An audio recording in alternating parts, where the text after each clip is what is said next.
அமானிதத்தின் விளக்கமாக இறங்கின இந்த குர்ஆன் இது என்ன தெரியுமா? இன்னா சனுல்கி அலைக்க கௌலம் ஸகீலா.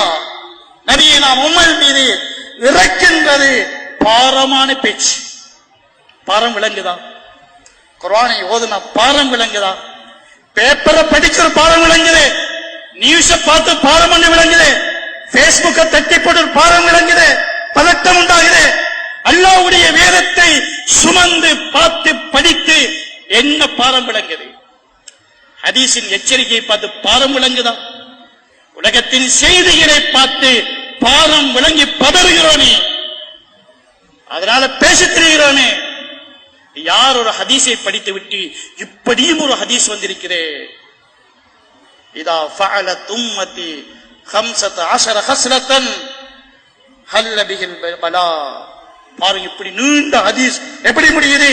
இந்த சமுதாயம் 15 இந்த மாபெரும் பஞ்சமா பாதகங்கள்ல இறங்கிட்டுண்டா இந்த உம்மத்துக்கு அழிவே அழிவுதான், நாசமே நாசம்தான்.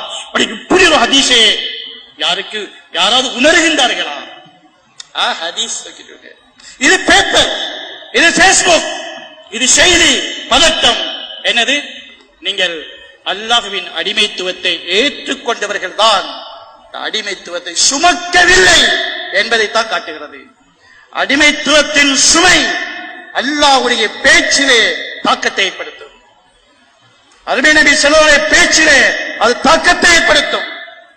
பேப்பருடைய செய்தியை தாக்கத்தை விட பாராளுமன்றத்தின் முடிவுடைய தாக்கம்